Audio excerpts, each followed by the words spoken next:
तो basic present indefinite tense पढ़ने के बाद आज से हम लोग एडवांस प्रेजेंट इंडेफिनिट टेंस शुरू कर रहे हैं और कुल मिलाकर एडवांस प्रेजेंट इंडेफिनिट टेंस में मैं आपको 36 टाइप्स पढ़ाऊंगा।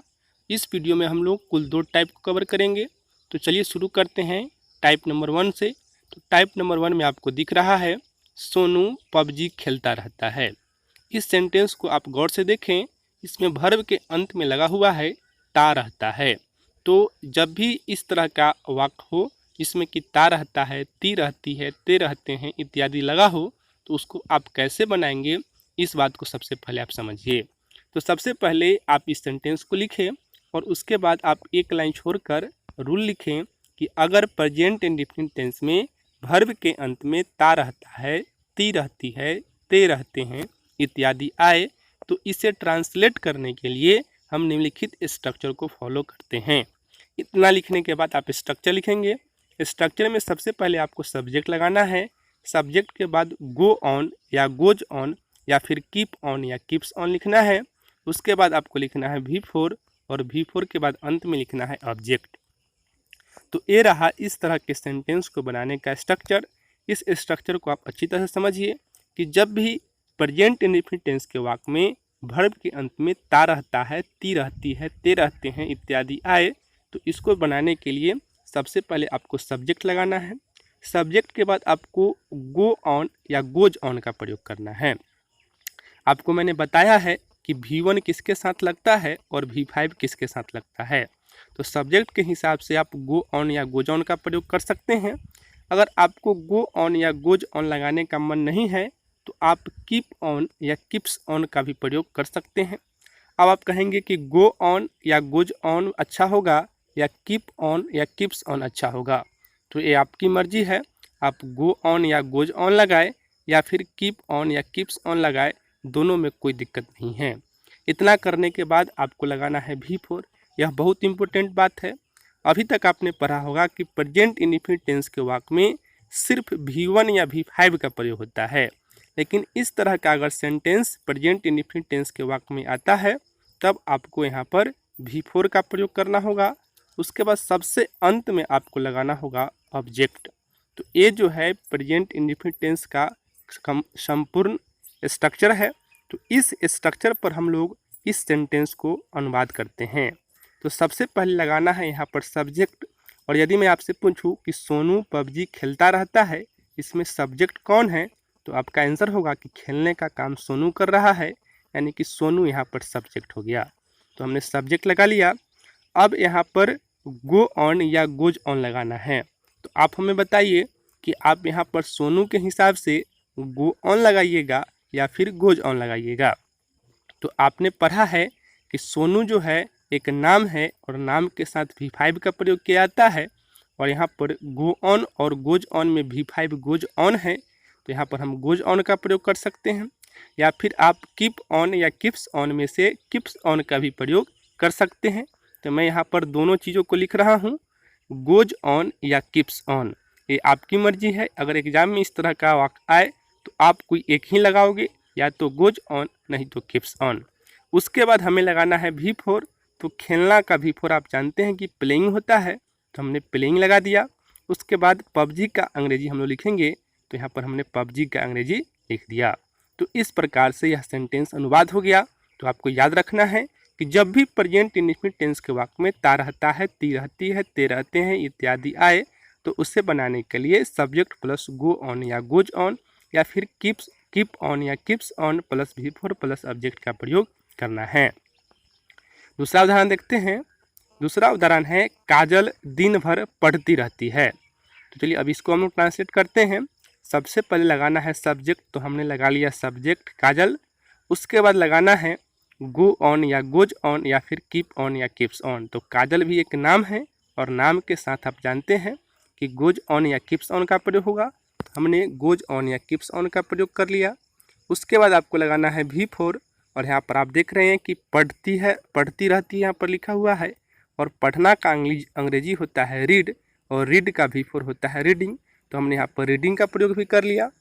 अब यहाँ पर ऑब्जेक्ट तो कुछ है नहीं, तो हम लोग दिन भर का अनुवाद करेंगे। तो दिन भर का अंग्रेजी होता है होल डे, तो हमने होल डे का प्रयोग कर लिया। तो यहाँ पर दूसरा सेंटेंस का अनुवाद हो गया। अब हम लोग पढ़ते हैं तीसरे सेंटेंस की तरफ। तो तीसरा सेंटेंस है वे लोग बाजार घूमते रहते हैं। आप यहाँ भी देख रहे हैं कि घूमना वर्ब है और इसमें ते रहते हैं लगा हुआ है। तो इसको भी हम लोग इसी स्ट्रक्चर पर सॉल्व करेंगे।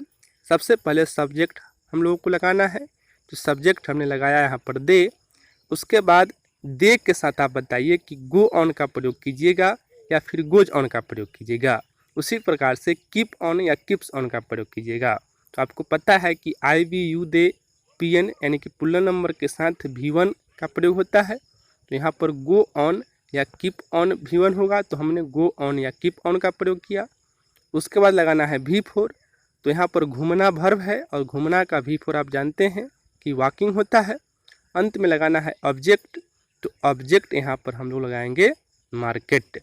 यहाँ पर बाजार ऑब्जेक्ट है तो हम लोग यहाँ पर लगा लिए मार्केट। अब अगला सेंटेंस देखते हैं। अगला सेंटेंस है छोटू रात भर रोता रहता है। तो इसमें भी ता रहता है लगा हुआ है। तो चलिए इसको हम लोग ट्रांसलेट करते हैं। सबसे पहले हम लोग सब्जेक्ट लगाएंगे छोटू। उसके बाद छोटू के साथ V5 का प्रयोग होता है। तो गोज ऑन या कीप्स ऑन में से आप किसी एक का प्रयोग कर लेंगे। उसके बाद V4 लगाना है। तो रोना का V4 हमने वीपिंग लगाया। उसके बाद रात भर का अंग्रेजी होता है होल नाइट। तो हमने होल नाइट का प्रयोग यहाँ पर कर लिया। अब यहाँ पर इस सेंटेंस को अगर आप देखें तो यहाँ पर लिखा हुआ है कि वह रात भर पढ़ता ही रहता है। तो इसमें थोड़ा सा परिवर्तन किया गया है।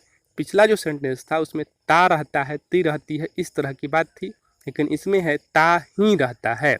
तो जब भी इस तरह के वाक्य हो जिसमें कि ता ही रहता है ती ही रहती है ये सब लगा हुआ हो, तो आपको बनाने के लिए इस स्ट्रक्चर को फॉलो करना होगा। सबसे पहले सब्जेक्ट लगाना होगा। सब्जेक्ट के बाद डू या डज लगाना होगा। उसके बाद आपको नथिंग बट का प्रयोग करना होगा। उसके बाद आपको V1 का प्रयोग करना होगा और उसके बाद ऑब्जेक्ट का प्रयोग करना होगा।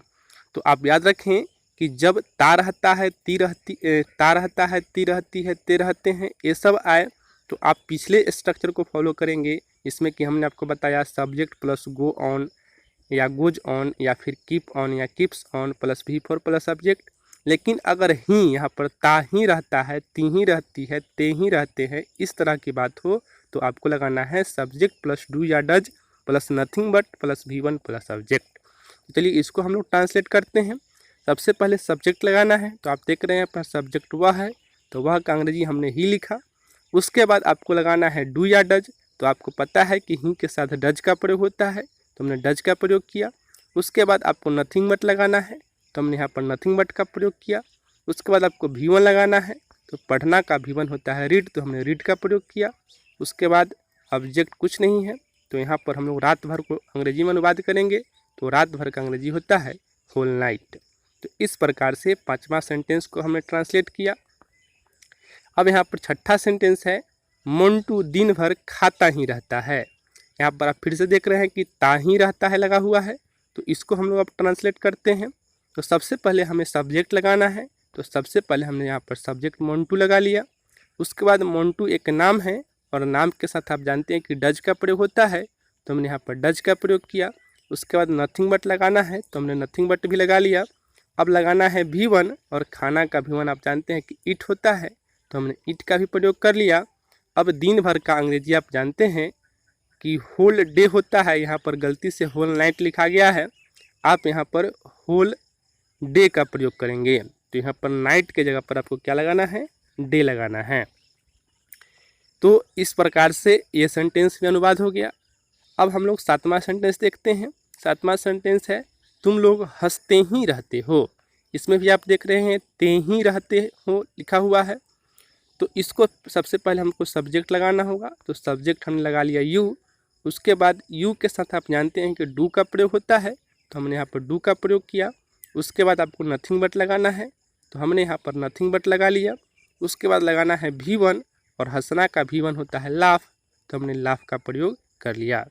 अब यहाँ पर ये सेंटेंस भी ट्रांसलेट हो गया। तो अब ये तीन सेंटेंस जो आपको दिख रहा है वह सोता ही रहता है, राधा नाचती रहती है, तुम सोचते ही रहते हो, इन तीनों सेंटेंस का अनुवाद करके आपको कमेंट बॉक्स में बताना है। तो ये है आपके लिए करेंट वर्क। आपको सबसे पहले इन तीनों सेंटेंसों का अनुवाद करना है। उसके बाद आपको ये वीडियो कैसा लगा वो बताना है। मिलते हैं फिर नेक्स्ट वीडियो के साथ, तब तक के लिए धन्यवाद।